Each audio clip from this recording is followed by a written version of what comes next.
ভোলায় একটি দেশীয় আগ্নেয়াস্ত্র ও ৫টি দেশীয় অস্ত্রসহ দুর্ধর্ষ সন্ত্রাসী বাবা ছেলেকে আটক করেছে কোস্টগার্ডের সদস্যরা।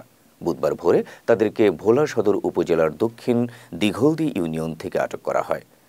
সূত্র জানায়, ভোলার বোরহানউদ্দিন উপজেলাধীন গঙ্গাপুর চরের স্থানীয় বাসিন্দাদের উপর দীর্ঘদিন যাবৎ একটি কুখ্যাত ডাকাত দল দুর্ধর্ষ সন্ত্রাসী ইউনুসের নেতৃত্বে অস্ত্র দেখিয়ে জমি দখল, চাঁদাবাজি, অসহায় জেলেদের মাছ ও টাকা লুট, অত্যাচার এবং ভয়ভীতি প্রদর্শন সহ অন্যান্য অপরাধমূলক কার্যক্রম করে আসছিল।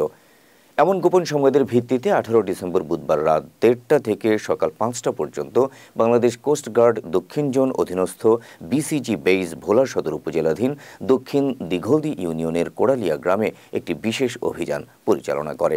এ সময় উক্ত এলাকা থেকে একটি দেশীয় আগ্নেয়াস্ত্র, ৫টি দেশীয় অস্ত্রসহ দুর্ধর্ষ সন্ত্রাসী আলমগীর মাতব্বর এবং তার ছেলে রিয়াদ মাতব্বরকে আটক করা হয়। পরে আটককৃত সন্ত্রাসী ও জব্দকৃত অস্ত্র ভোলা সদর মডেল থানায় হস্তান্তর করা হয়। জননিরাপত্তার স্বার্থে এ ধরনের অভিযান অব্যাহত থাকবে বলে জানিয়েছেন বিসিজি বেইজ ভোলার operation officer lieutenant Rifat Ahmed.